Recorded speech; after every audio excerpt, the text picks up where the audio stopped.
Hola, buenos días. Sean todos bienvenidos. Es un gusto nuevamente poder compartir la palabra.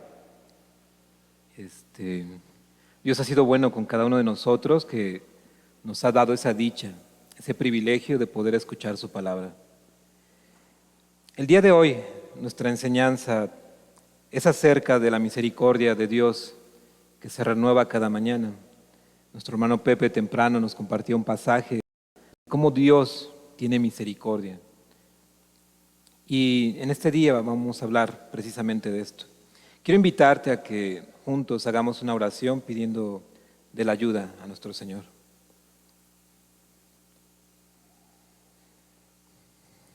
Gracias, Señor, por esta oportunidad que nos das de encontrarnos aquí, de poder exponer tu palabra, Señor. Estamos muy necesitados de que tú nos hables, de que tú alumbres nuestro entendimiento, Señor, que nos ayudes a comprender tu palabra. También estamos muy necesitados, Señor, de que nuestras vidas sean corregidas, de que sean cada vez como tú, Señor. Pedimos que esta palabra afecte a cada uno de los que estamos aquí. Queremos aprender de ti, queremos escuchar tu voz, queremos la influencia tuya en nuestras vidas, transformando nuestra mente, Señor, transformando nuestras acciones, transformando nuestras vidas. Rogamos en esta mañana de tu ayuda. En el nombre de Cristo Jesús te damos gracias.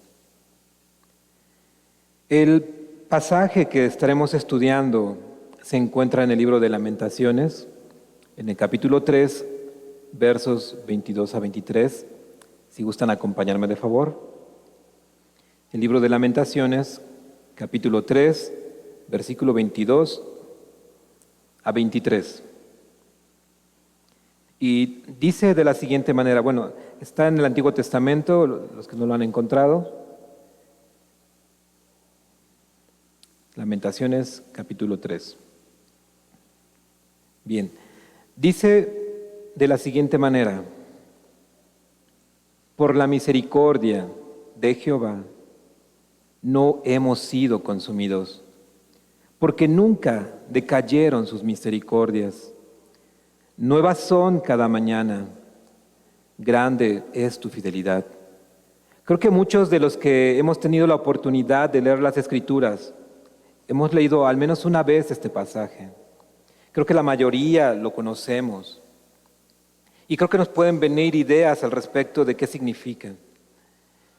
Otra de las traducciones que me gustaría leer es la de la traducción en lenguaje actual, que dice de la siguiente manera: sé que no hemos sido destruidos porque Dios tiene compasión. Sé que cada mañana se renueva su gran amor y su fidelidad. Este es un mensaje principalmente para aquellos que por fe han abrazado la verdad de Dios y que han recibido el perdón de sus pecados mediante la sangre de Jesucristo. Pero también es un mensaje de esperanza para aquellos que una vez caminaron abrazando la verdad, confiando en Dios, pero que el día de hoy se han apartado, que el día de hoy se han alejado, que el día de hoy han perdido su confianza, su esperanza en Dios, y es un mensaje de esperanza para ellos. Pero también es un mensaje para aquellas personas que están experimentando tribulación en su vida, mucha de ella consecuencia de sus pecados. Este libro, el libro de Lamentaciones, no se distingue quién es el autor. Sin embargo, por tradición, se cree que la autoría es del profeta Jeremías. Una de las razones es porque él vivió en ese tiempo, fue testigo. Durante el año 586 al 575, cuando los babilonios destruyeron Jerusalén. Como resultado de la continua y no arrepentida idolatría de Judá y rebeliones de Jerusalén.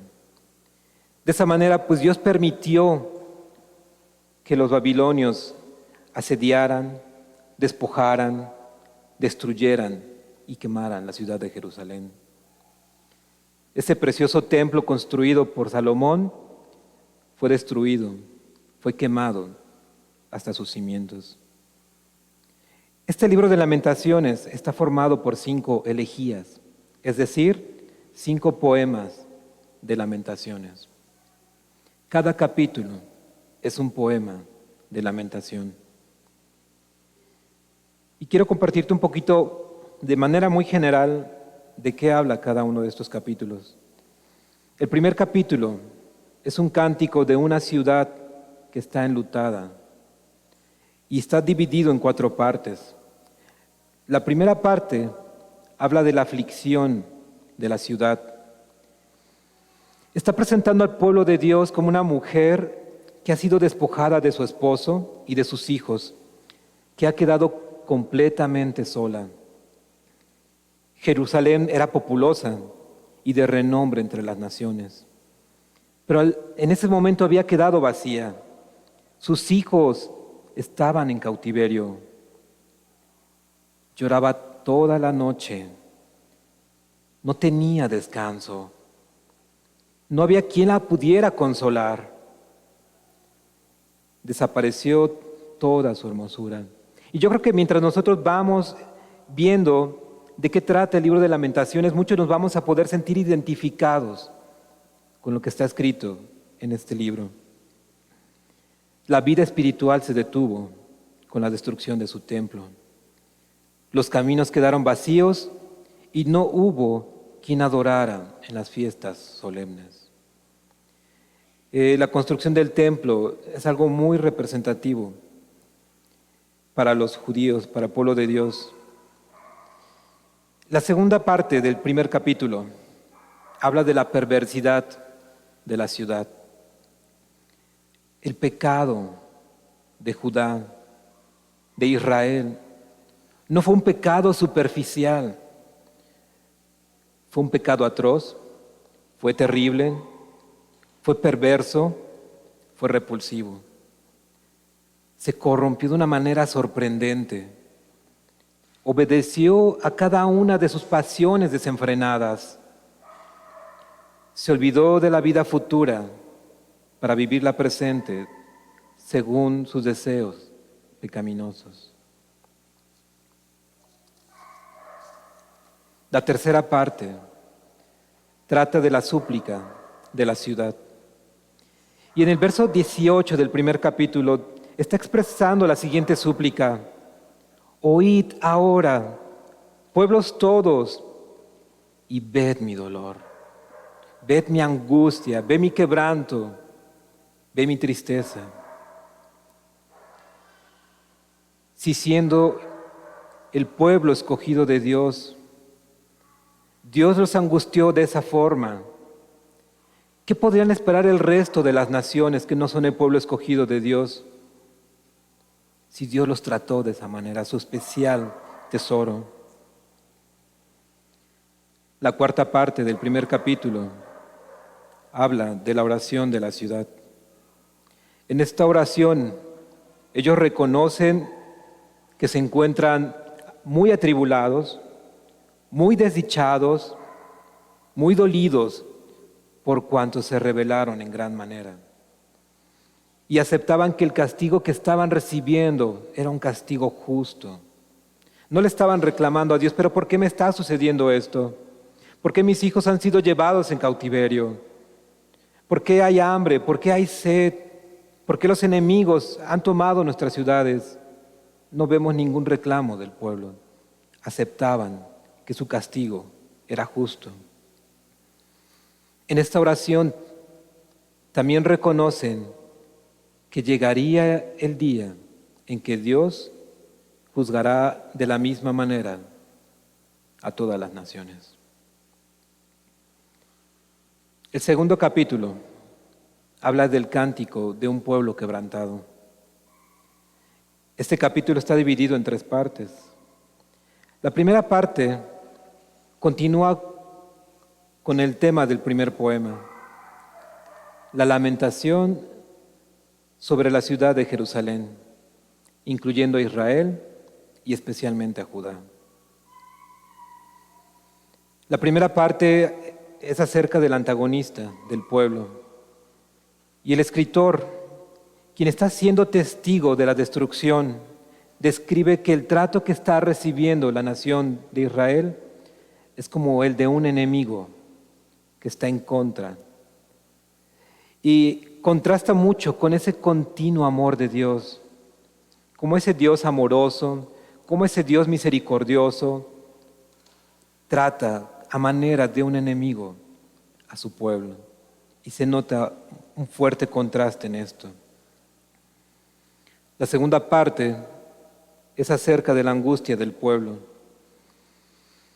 Tal era la angustia del pueblo que estaban experimentando profundo dolor, un dolor en extremo. Las madres veían morir a sus hijos en sus regazos porque no había que comer. ¿Y quién mejor que una madre puede entender ese dolor de ver sufrir a sus hijos? Y más si éste llegara a perder la vida.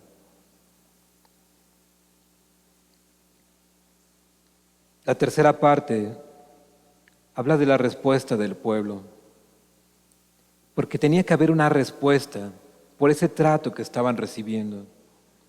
El trato de Dios exigía que el pueblo respondiera.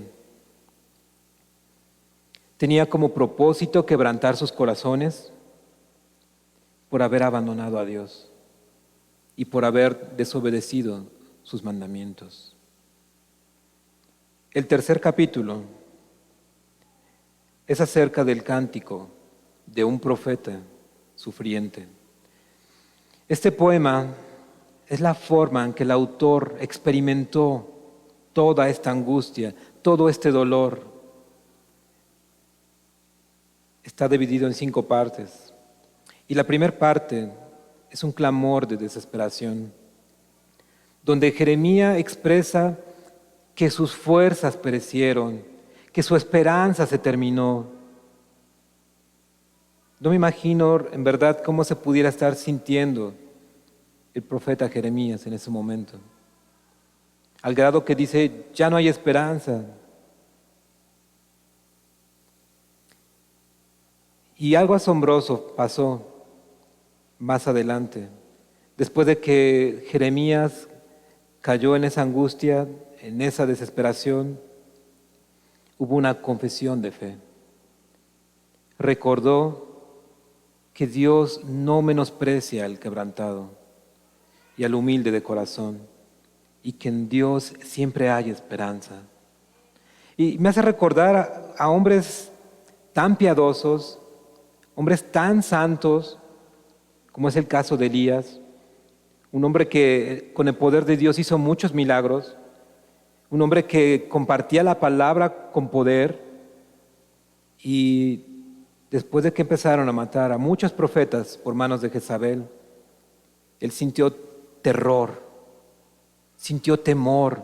Ese hombre de Dios, ese hombre piadoso, ¿quién pensaría que un hombre como él sintiera tanto terror? Y se fue a esconder a una cueva, deprimido, deseando la misma muerte. ¿Qué pasó con Elías? Sin embargo, nosotros vemos la historia de qué es lo que sucedió más adelante y vemos la misericordia con la que fue tratado Elías y cómo fue restituido y cómo fueron sus fuerzas renovadas. Pero vemos esa humanidad que había en Elías, similar a la que estaba experimentando Jeremías, ese dolor, esa desesperanza. La tercera parte de este capítulo habla de una súplica por arrepentimiento. Había un profundo y genuino dolor por sus pecados que los llevaba a arrepentirse. Se sentían avergonzados, se sentían muy tristes por la forma en la que habían pecado contra Dios. ¿Cómo nos hemos sentido nosotros cuando hemos pecado contra Dios? ¿Lo tomaremos a la ligera? ¿Seremos despreocupados? ¿No nos sentiremos avergonzados? ¿No nos sentiremos dolidos como este pueblo que se sintió dolido? La cuarta parte es sobre el dolor de la intercesión. Y la intercesión implica admitir sin justificante la culpa por los pecados cometidos. Implica un sentido de desesperación, de sufrimiento y humillación. Y la quinta parte de este capítulo habla de un cántico de confianza. La certeza de que Dios restablecerá a su pueblo y hará que sus caminos sean rectos. Y esa parte en lo personal me asombra porque es Dios quien nos puede ayudar a cada uno de nosotros a vivir en santidad. Es Dios quien va a ayudar a cada uno de nosotros a vivir en sus caminos. No son nuestras capacidades, no son nuestras fuerzas, no es que tengamos muchos ánimos. Es Dios el que nos va a sostener. Es Dios el que nos va a llevar hasta el final. El cuarto capítulo habla de un cántico, de un reino arruinado, que está dividido en cuatro partes, donde podemos entender por qué estaría arruinado ese reino. La primera parte habla del poder degradante del pecado. Quienes hemos vivido en pecado, quienes los hemos experimentado, sabemos de qué somos capaces de hacer. Si no fuera Dios quien nos estuviera deteniendo. Algunos hicimos cosas muy vergonzosas que ni siquiera nos atrevemos a hablar, pero el pecado degrada nuestras vidas. La siguiente parte habla del poder desmoralizador del pecado. La tercera sobre del engañoso poder del pecado, porque el pecado engaña a las personas. El pecado nos puede cegar. La cuarta parte habla del poder destructor del pecado. ¿Y cuántos pudiéramos el día de hoy pararnos en este lugar y dar testimonio de ese poder destructivo del pecado? ¿Cuántos quizás pudieran ver a sus hijos crecer, escuchando la palabra de Dios desde muy pequeñitos, llegan a cierta edad y se apartan? Y vemos cómo el pecado va destruyendo sus vidas. Y el quinto capítulo habla de la oración de una nación penitente, que está dividido en tres partes. Más que un canto de lamentación, es una oración. En esta oración se están enumerando las miserias que ha sufrido el pueblo y suplican por la compasión y ayuda de Dios. La primera parte es una apelación final. Son súplicas llenas de fe. Aunque Dios castiga, también perdona. El pueblo está consciente de que fueron atribulados como consecuencia de sus iniquidades, de tal manera que no tienen razones de sentirse resentidos contra Dios. No había resentimiento en su corazón. No se sentían molestos o enojados con Dios de por qué había permitido todo lo que les pasó. La segunda parte es una confesión completa. Es un reconocimiento de la culpa en la que no se responsabiliza a nadie más, sino que uno mismo reconoce que es por los propios pecados cometidos. Hay una filosofía, una corriente que se llama determinismo, que principalmente se enfoca en eso, de que si tú el día de hoy eres un ladrón, si el día de hoy tú eres un mentiroso, si el día de hoy has hecho cosas terribles, no es tu culpa. Es culpa de las circunstancias que te llevaron a hacer todas esas cosas que hiciste. Pero no. O sea, aquí vemos cómo este pueblo reconocía sus propias culpas y no estaba responsabilizando a nadie más. No dijo que es culpa por los babilonios, no es culpa de los profetas, no es culpa de absolutamente nadie. No es culpa de los padres, no es culpa de la familia, no es culpa de los amigos, de los compañeros de trabajo. Es mi culpa, es mi responsabilidad. La segunda parte de este quinto capítulo, de este quinto poema, Es una confesión completa, un reconocimiento de la culpa en la que no se responsabiliza nadie más. Y la tercera parte es la única esperanza. La esperanza reposa en Dios, descansa en Dios, en su persona. Y esto gracias al conocimiento que se tiene de Él. Todo puede desaparecer, esta tierra, nuestro cielo puede desaparecer, pero Dios va a permanecer para siempre y su palabra. El pueblo se entrega completamente a las misericordias de Dios, recurren a su auxilio, en el que reconocen que solo Dios los puede ayudar a volver, que solo Dios puede ayudar a que se convierta su corazón a Él. La seguridad de la misericordia de Dios descansa en la fidelidad a su palabra. Dios es fiel a su palabra, en el pacto hecho a su pueblo. Y es en este contexto de destrucción, de aflicción, de dolor, de humillación, quebranto, donde el autor del libro de Lamentaciones escribe estas preciosas palabras, donde exalta la misericordia de Dios. En medio de circunstancias terribles, en medio del castigo, en medio de las consecuencias terribles cometidas por el pueblo, dice estas preciosas palabras. El templo de Jerusalén que David quiso construir y fue edificado por su hijo Salomón fue destruido. En este templo se manifestaba la presencia gloriosa de Dios. El hogar de Dios había sido destruido por los hombres. En el corazón de David estuvo construir ese templo, pero David, al ver que él vivía en un palacio hermoso, dijo, ¿cómo puedo yo vivir en este palacio? Y el arca de Dios estar entre cortinas solamente. Entonces, era el deseo de David construir ese templo. Debido a que David hizo muchas guerras, derramó mucha sangre con sus manos, Dios le dijo, David, tú no puedes construir ese templo. Tus manos están llenas de sangre. Tu hijo Salomón lo hará. David hizo muchos preparativos, se dio a la tarea de conseguir personas altamente calificadas, consiguió los mejores materiales de mejor calidad, pues su deseo era hacer una casa para Dios, que fuera asombrosa, magnífica, excelente en gran manera, que su fama y gloria fueran conocidas entre todas las naciones.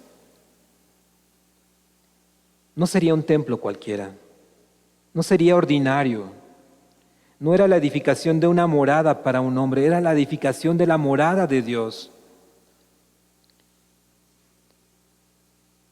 Dios concedió a Salomón paz en su reinado y le dio ese privilegio de poder construir ese templo, esa casa para Dios, y también le permitió tener tranquilidad de todos sus enemigos. El día que Salomón concluyó la edificación del templo, hizo llevar el arca del pacto, donde se encontraban las tablas de la ley, ese pacto de Dios con su pueblo el día que salieron de Egipto, y el tabernáculo de reunión, y también llevó todos los utensilios sagrados al templo. Una vez que el templo fue edificado, en la fiesta solemne del mes séptimo se congregaron todos los israelitas. Estaban haciendo gran celebración. Los levitas cantores y los sacerdotes estaban alabando y dando gracias a Dios al son de trompetas, de címbalos, instrumentos. No me imagino lo asombroso que sería estar ahí, en ese momento, alabando a Dios por sus grandezas, todo el pueblo reunido. Y el canto que estaban cantando decía, porque Él es bueno, porque su misericordia, sus bondades, su amor constante, su fidelidad son para siempre. Ese día, en ese momento, el templo se llenó de la gloria de Dios. La presencia de Dios se manifestó entre ellos. Ese precioso lugar donde la gloria de Dios se manifestaba, en donde se adoraba a Dios y se le rendía culto y se hacía celebración de fiestas solemnes, ese lugar que Dios había escogido para manifestarse a su pueblo, estaba siendo destruido como consecuencia del pecado de su pueblo, fracturando de esa manera su relación con Dios. El pecado trae consecuencias desastrosas, dañan nuestra relación con Dios. Es el contexto de nuestro pasaje de estudio de este día. Quiero invitarte nuevamente a que le demos lectura, que dice: por la misericordia de Jehová no hemos sido consumidos, no hemos sido destruidos, no hemos sido desaparecidos, porque nunca decayeron, porque nunca cesaron, porque fueron continuas sus misericordias. Nuevas son cada mañana. Grande es tu fidelidad. Uno de los aspectos importantes en el pasaje que estamos estudiando es que es de Dios tener misericordia. Dios es misericordioso. Es algo que está resaltando. Misericordia es bondad. Misericordia es amor constante. Es fidelidad. Es devoción. Aparece 240 veces en el Antiguo Testamento y tiene 3 significados fundamentales que interactúan, que es la fuerza, la constancia y el amor. Hay un aspecto importante en la misericordia y tiene que ver con derechos y responsabilidades recíprocas entre las partes de una relación, entre Dios y su pueblo. Dios ofrece misericordia y amor constante a su pueblo tan necesitado de redención del pecado, liberación de sus enemigos y sus tribulaciones. Dios es abundante en misericordia. La misericordia de Dios es constante, a diferencia del hombre, a diferencia de cada uno de nosotros, que no somos constantes. A veces me pregunto, si Dios fuera como yo, si Dios fuera como nosotros, ¿qué sería de nosotros? ¿Qué sería de la sociedad si Dios actuara como cada uno de nosotros?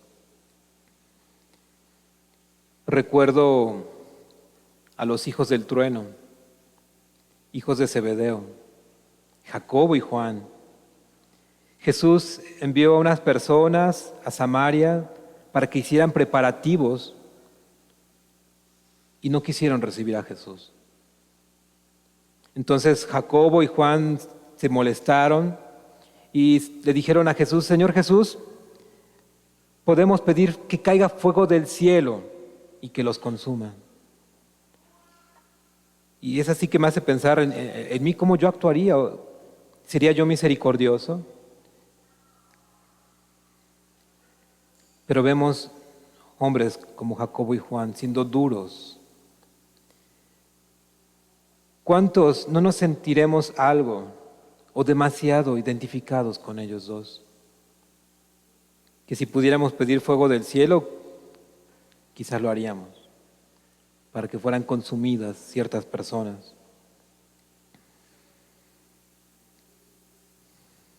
El Espíritu de Dios no es así.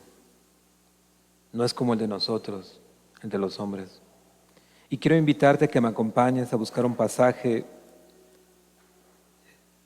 en el libro de Lucas, capítulo 9, versos 51 a 56. El Evangelio de Lucas, capítulo 9, versos 51 a 56.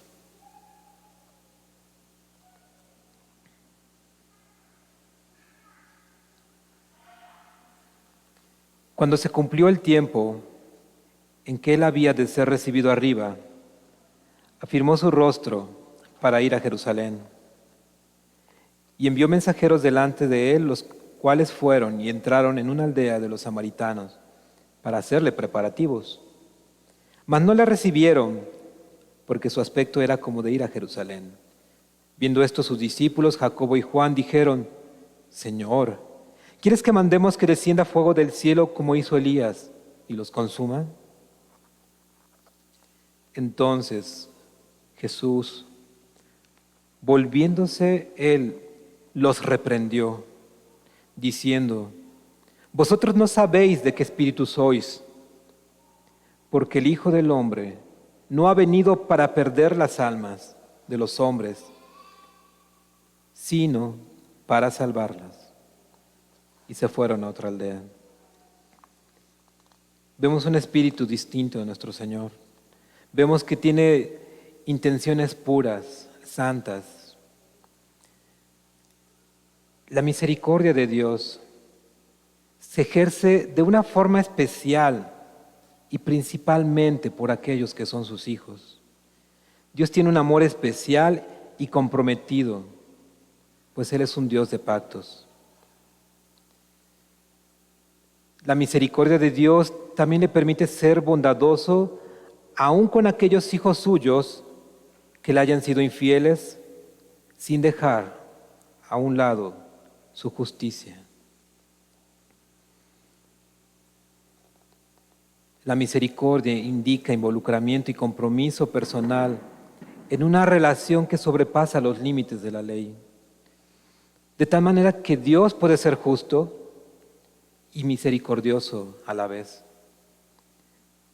Esto es gracias a los méritos del Señor Jesucristo.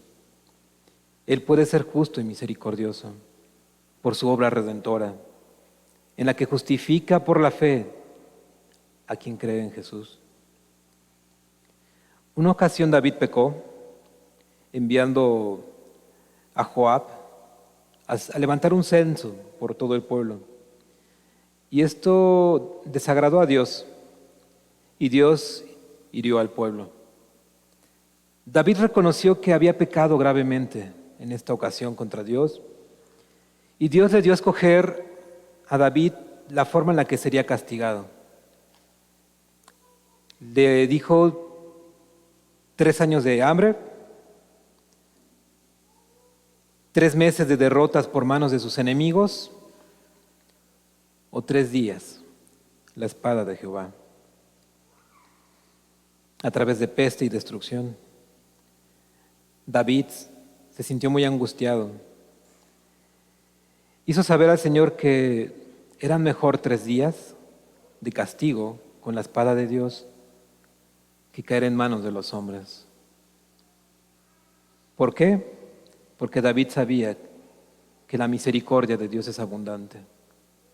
Dice: prefiero caer 3 días en la espada de Jehová que en manos de mis enemigos. Cuando experimentamos calamidades, problemas, tribulaciones, enfermedad, pérdidas humanas de personas a las que amamos, es difícil recordar que nuestro Señor es grande en misericordia y que Él no está ajeno a nuestro sufrimiento. Es difícil comprender que Dios disciplina a la persona que ama. Y creo que debemos resaltar que no todo lo que consideramos malo en nuestras vidas es castigo de Dios. Hay consecuencias que nosotros adquirimos por nuestras malas decisiones que tomamos. A veces enfermamos porque somos descuidados con nuestra salud, porque no dormimos lo suficiente, porque no comemos saludablemente y experimentamos las consecuencias de nuestros descuidos. De tal manera que no podemos decir que eso fue un castigo de Dios. Es consecuencia de nuestras malas decisiones. Otras veces no comprendemos por qué estamos pasando por enfermedad o por problemas, más cuando nos hemos esforzado, hemos sido disciplinados, hemos sido responsables, prudentes. ¿Cuánto necesitamos nosotros descansar en la misericordia de Dios? Que a pesar de las tribulaciones, que a pesar de las dificultades por las que estemos atravesando en nuestras vidas, vivamos confiando y esperando en Dios. Es verdad, Dios también castiga, pero si Dios castiga, su intención es pura. Su castigo está colmado de misericordia. El afán es hacer volver el corazón del hombre a Él, que vayamos en arrepentimiento por nuestros pecados cometidos. El libro de Amós, a partir del capítulo 4, empieza a enlistar situaciones en las que Dios expuso a calamidad a su pueblo Israel. Los expuso a hambre. ¿Y qué pasó? Dice que no se volvieron a Dios. Después detuvo la lluvia 3 meses antes de la siega. En varias ciudades hubo sequía. El agua no era suficiente para saciar la sed de todos. Y aún así no se convirtieron. Envió plagas para que dañaran los huertos, para que dañaran las viñas, los higuerales, los olivares, y no volvieron su corazón a Él. Envió mortandad al pueblo de tal manera que sus jóvenes morían a espada, eran llevados cautivos, y aún así endurecieron su corazón y no se volvieron a Él, y no se convirtieron. ¿Cuántas cosas Dios permite que ocurran en nuestras vidas y podemos llegar a ser más indiferentes que su pueblo Israel? Y a veces me pregunto, ¿qué es lo que necesitamos que ocurra en nuestras vidas para que reaccionemos y volvamos en arrepentimiento genuino a Dios? Yo no sé si usted se lo haya preguntado, yo me lo he preguntado varias veces. ¿Qué es lo que necesitamos? ¿Qué es lo que necesita nuestra sociedad? ¿Qué es lo que necesita nuestra familia, nuestros amigos, nuestros compañeros? Que ocurran sus vidas para que puedan volver su corazón a Dios. Recordamos eventos como aquel cuando Dios envió a Moisés y a Aarón al faraón de Egipto para que dejase ir libre a su pueblo que vivía en esclavitud. Y le envió una plaga a faraón, y le envió otra, muchas plagas le envió. Y en todas ellas Faraón endureció su corazón y no dejó salir al pueblo. Hasta que vino mortandad a todos los primogénitos, tanto de personas como de animales, en donde también murió el hijo de Faraón, su primogénito. Hasta entonces dejó salir al pueblo. La sociedad en la que vivimos ha vivido miles de tragedias, una tras otra, y la mayoría sigue sin volver su corazón a Dios. Hemos pasado por inundaciones, por sismos, terremotos destructivos, tsunamis, sequías, pandemias, y no hay un volverse a Dios.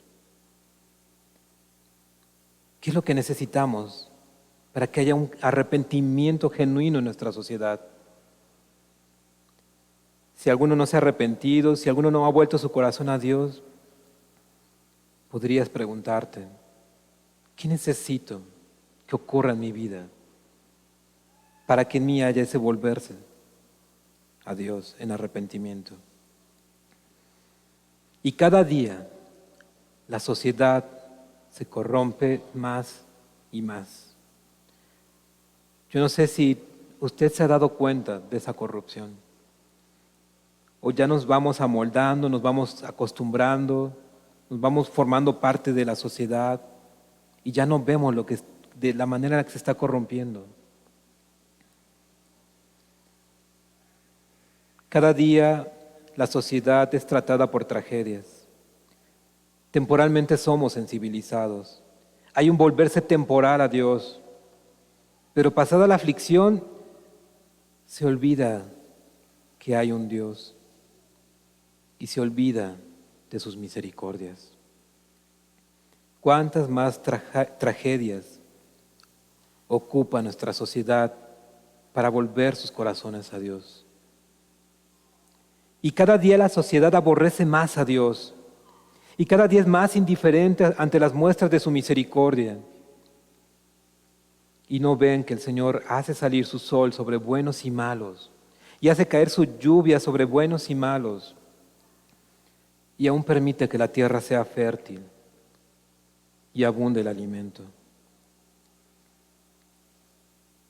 Como sociedad, no somos ni un poco mejores que Faraón. No somos mejores que Sodoma y Gomorra, que fueron destruidas por su inmoralidad. Para nada somos mejores que Judá e Israel, o que todas las naciones que han sido destruidas. Como sociedad no merecemos la misericordia de Dios. Más bien merecemos ser destruidos, pues cada vez más y más el pecado se va legalizando. Las parafilias se van volviendo normales, permitidas. El asesinato a seres indefensos se ha vuelto legal. Una sociedad llena de corrupción, llena de infidelidad, muy insensible. Si un propósito tiene la aflicción en nuestras vidas, es hacer volver nuestro corazón a Dios, hacernos conscientes de nuestros pecados, que hemos pecado contra Dios, que nadie más es responsable de nuestros pecados sino solo nosotros mismos, y que somos merecedores de castigo. Cuando era joven, mucho más joven, y yo conocí de la Escritura a los 11 años, empezaba a asistir a una iglesia. Me bauticé a los 13 años y vi cómo Dios cuidó de mi vida. Es verdad, cometí pecados vergonzosos, pero veía cómo Dios tenía cuidado de mi vida. Pero al no haber cometido pecados tan escandalosos, me sentía bueno. Creí que no merecía el castigo. Pero tuvo Dios que permitir que sucedieran situaciones en mi vida para que yo me diera cuenta de lo terrible y perverso que era yo. Y le doy gracias a Dios que abriera mis ojos, mi entendimiento y pudiera yo comprender esto. Porque de qué otra manera, si tú no te sientes avergonzado, si tú no te sientes dolido por tus pecados, ¿de qué otra manera vas a correr buscando la esperanza de Dios? ¿De qué otra manera vas a correr buscando la misericordia de Dios?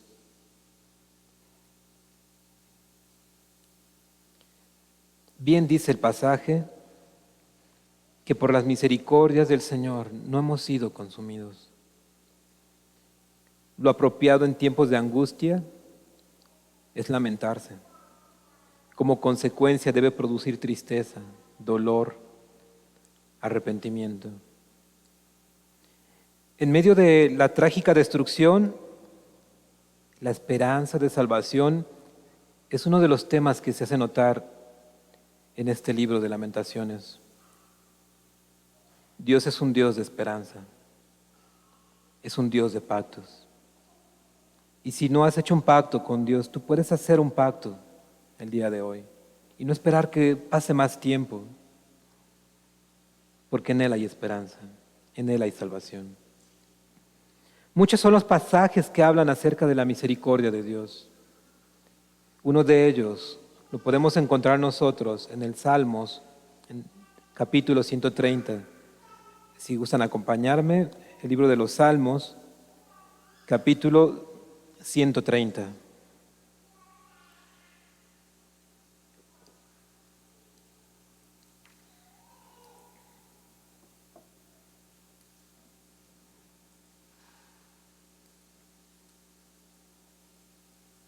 Lleva por título Esperanza en que Jehová dará redención. Y dice de la siguiente manera: de lo profundo, oh Jehová, a ti clamo. Señor, oye mi voz. Estén atentos tus oídos a la voz de mi súplica. Ya, si mirares a los pecados, ¿quién, oh Señor, podrá mantenerse? Si Dios tomara en cuenta nuestros pecados, ninguno de nosotros estaríamos el día de hoy. Pero en ti hay perdón para que seas reverenciado. Esperé yo a Jehová, esperó mi alma, en su palabra he esperado. Mi alma espera a Jehová más que los centinelas a la mañana, más que los vigilantes a la mañana. Espere Israel a Jehová, porque en Jehová hay misericordia y abundante redención con él. Y él redimirá a Israel de todos sus pecados. Y uno de los aspectos que mencionábamos acerca de la misericordia es la fidelidad. ¿Por qué Dios puede ser misericordioso y permanecer y ser abundante en misericordia? Porque Él es fiel. Por eso Él puede ser misericordioso. Otro pasaje que te invito a me acompañes se encuentra en Miqueas, en el capítulo 7. Miqueas capítulo 7, versos 18 y 19. Está casi al final del Antiguo Testamento. Miqueas capítulo 7, versos 18 y 19.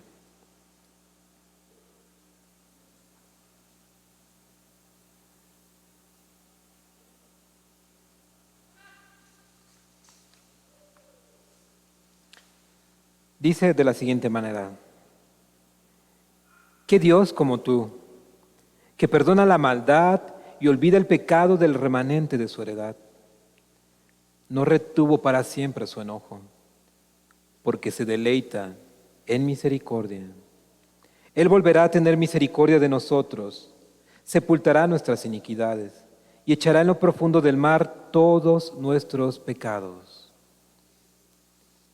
Un pasaje asombroso, un pasaje en el que exalta la misericordia de Dios y además dice que Él, el Señor, se deleita en hacer misericordia. No se deleita en castigar al ser humano, no se deleita en sus tribulaciones, no se deleita en sus problemas. Él se deleita en hacer misericordia. Un pasaje más, si me acompañan de favor, se encuentra en Nehemías. Nehemías capítulo 9, verso 31.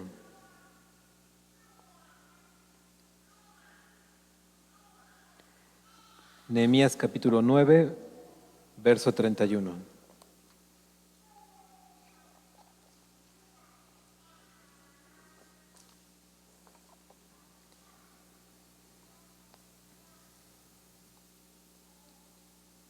Dice de la siguiente manera: mas por tus muchas misericordias no los consumiste, ni los desamparaste, porque eres Dios clemente y misericordioso. El libro de Nehemías trata de la reconstrucción de los muros de Jerusalén. Y Nehemías tuvo en su corazón que fueran reedificados. Y juntaron a personas para que fueran reedificados. Y Nehemías pudo ver eso, esa bondad de Dios, ese amor constante. De tal manera que no tenía dudas de que Dios es clemente y misericordioso. Un pasaje más, por favor, que se encuentra en el Nuevo Testamento, en el libro de Efesios, capítulo 2, versos 4 a 5. Efesios capítulo 2, versos 4 y 5. Es Pablo escribiendo y dice: pero Dios, que es rico en misericordia, por su gran amor con que nos amó, aun estando nosotros muertos en pecados, nos dio vida juntamente con Cristo. Por gracias sois salvos, porque Dios es rico en misericordia. Para ti, hermano y hermana, que has creído en el Señor, no dejes de contemplar las misericordias de Dios, que son nuevas cada mañana. Cada día espera sus misericordias. Cada día espera su amor constante, su bondad, su fidelidad a su pacto que hizo contigo. Aquel que inició la buena obra en nosotros, la perfeccionará hasta el día de Jesucristo. Y Él es fiel a su palabra y va a cumplir su palabra.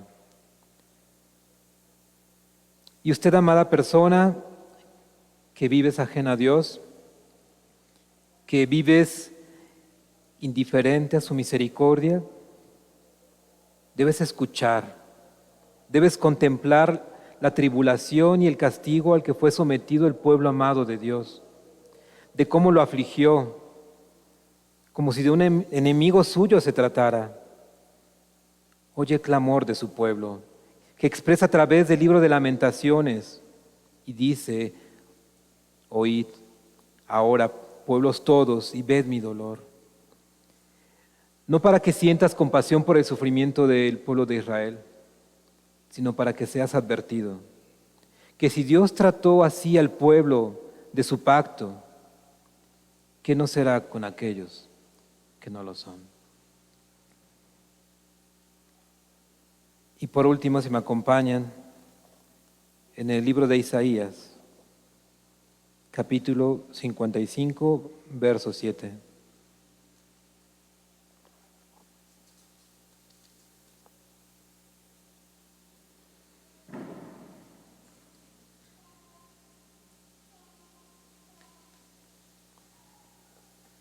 Isaías 55, 7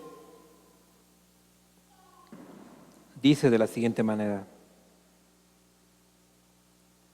deje el impío su camino y el hombre inicuo sus pensamientos, y vuelvas a Jehová, el cual tendrá de él misericordia, y al Dios nuestro, el cual será amplio en perdonar. Si no has vuelto tu vida a Dios, si vives en tus delitos y pecados, si no has abrazado la verdad de la palabra de Dios, hoy puedes refugiarte en la misericordia de Dios. Si en tu caminar cristiano has fallado, has perdido la esperanza, has perdido confianza, te sientes en un hoyo, puedes acercarte a Dios y pedirle que te rescate, que Él sea quien te levante. A veces uno quisiera hacer esfuerzos más allá de los humanos por levantarnos, cobrando ánimos, y a veces resulta que no están esos ánimos, no están esas fuerzas, pero en Dios, en sus misericordias, clamando a Él, buscándole a Él, afligiendo nuestro corazón, encontraremos ese amor constante, esas bondades de Dios, y Él nos levantará. Si creíste en el Señor Jesús, anduviste un tiempo con Él y te apartaste, te invito a que busques la misericordia de Dios. Porque como lo hemos visto en este día, Dios no se deleita en el castigo, Dios se deleita en hacer misericordia. Él no quiere que nadie se pierda, sino que todos procedan al arrepentimiento. Si hoy Dios nos ha concedido vida, Él quiere algo. Él quiere hacer algo en nuestras vidas. No menosprecies su misericordia. No menosprecies su bondad. El día de mañana que el Señor nos llame a cuentas, ¿qué excusa? ¿Qué motivo le podríamos dar a Dios? Dios, es que tú nunca tuviste cuidado de mi vida, es que nadie me habló de la Escritura. No sé cuántos pretextos podrían venir a nuestras vidas. Es que el hermano pecó y yo tenía puesta mi esperanza en el hermano y por eso ya me alejé. ¿qué excusa le daríamos a Dios?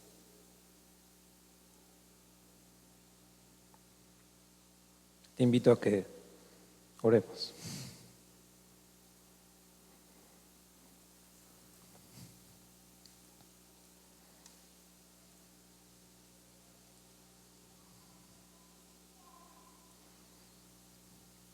Estamos muy necesitados de ti, Señor.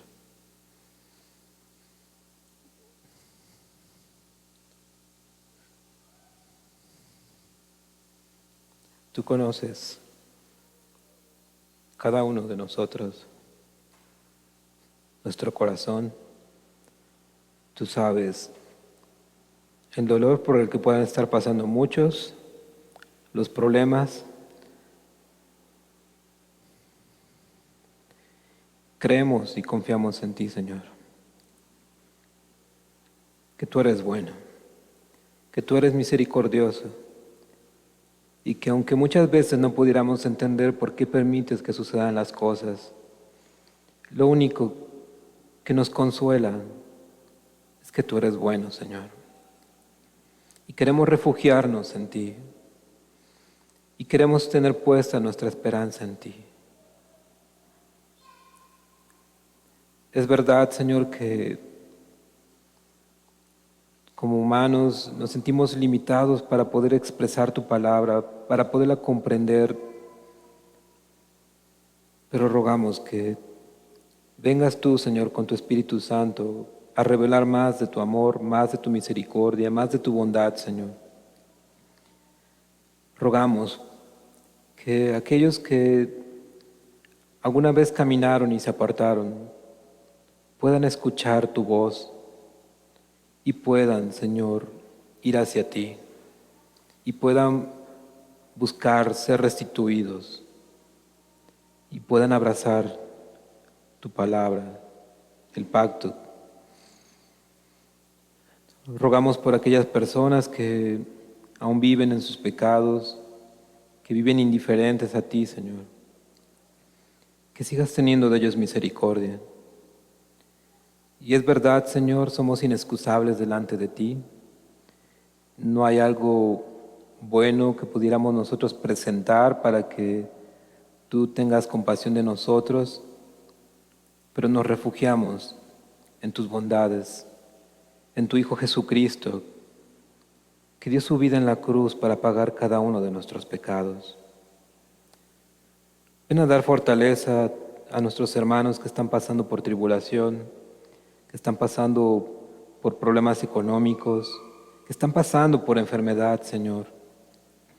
Dales fuerza, dales de tu esperanza, dales confianza, dales ánimo, Señor. De la misma manera que levantaste a Elías, Señor, ven a levantarlos. Ven a hacerles brillar tu amor, Señor.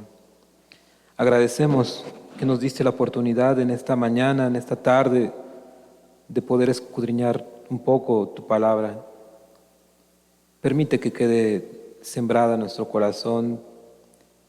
Permite, Señor, que haya fruto en nuestras vidas. Gracias, Señor, por este precioso tiempo. Te pedimos todo esto, Señor, y te damos gracias en el nombre de Cristo Jesús. Amén. Nos dio mucho gusto que nos pudieran acompañar en este día. Los seguimos invitando a que nos sigan acompañando, sigan escuchando la palabra.